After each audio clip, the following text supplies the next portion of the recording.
Hi guys, Adam here. I'm with Stephen. We're outside Old Trafford, 0-0 with Manchester United today. Was that better? Of course it was better. What sort of question's that? What? Well, I'm asking the questions. Do you have eyes? Do you shout at, would you shout at Chris Tarrant like this? Yeah.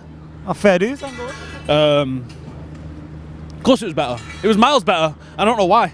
See, I don't think it was miles better. I think it was better, but only fractionally. In the second half, I thought it was much of the same.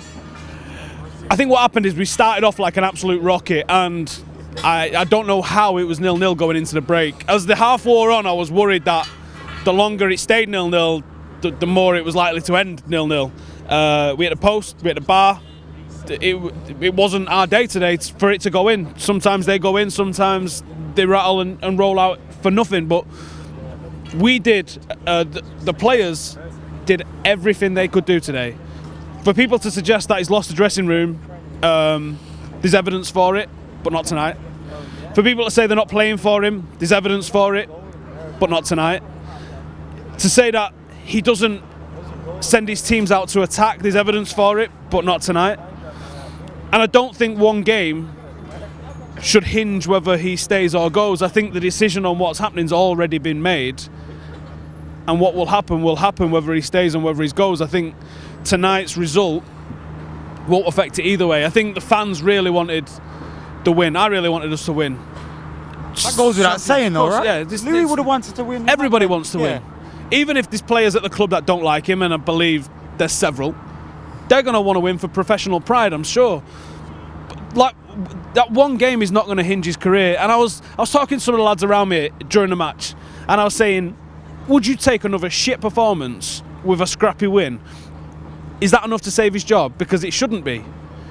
Or if you have a good performance and don't get the win, like we did, is that enough to save him? Or do you need to sack him based on the result alone? There's so many facets to this. Should we keep him, should we not? Question.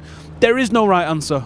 Keeping him is a gamble. Sacking him is a gamble. Everything is a gamble. Every manager that you can pull up as a replacement for him is a gamble. Sir Alex Ferguson coming back would be a gamble. There is no right answer to this question. And that's what the problem is too many people think that they know the answer, whereas we don't know the answer. We've got our gut feelings and we've got our own interpretations of what we can see happening. But the truth is, we don't know, and everything is a risk.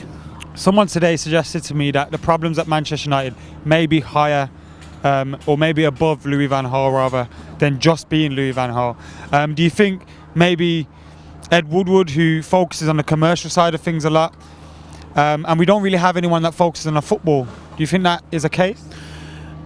I accidentally hit up on an idea during the week where it's all come up with all my best ideas, either in a bath or just like chatting shit like normal. So I think Louis van Gaal's a very abrasive figure.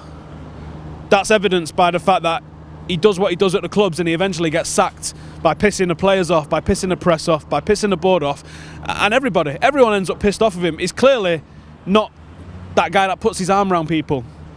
But what he definitely does do is he does something at clubs where he sets them up to be successful in the future. Do you think he just pisses them all off, so when he leaves they just start knocking in all the goals? No, I don't think it is. I think I threw it out on Twitter during the week. It reminds me of an old staff sergeant I had when I was in the army. It was horrible. But it was horrible with a purpose, because he wanted you to be better. And he reminds me of that in a lot of ways. I think Louis van Gaal would be a perfect director of football if he's not ready to retire from the game entirely yet. Let him be a mentor. People want gigs. I think that's crazy, in all honesty. But if you're going to get another younger, less experienced manager, why not have Louis van Gaal to be that football guy? That's the buffer between the board that doesn't know what they're doing and the player or the manager that does know what they're doing, and let them two things be separate and let him be the buffer, let him have the vision. If you're going to keep him, I think you can keep him long term because it's less pressure being a director of football. You've not got to answer the press every single week when a result doesn't go your way. You can get on with the long-term planning of the club, and we need a guy that's going to do that. Is Louis van Gaal the right fan for that? The same with the manager job. I don't know.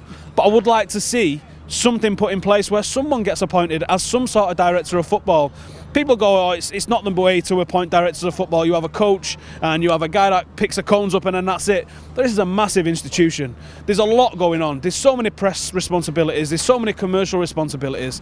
Let a football guy concentrate on the football. Let's get a director of football in that can do something to help him out and plan that long-term vision that we need.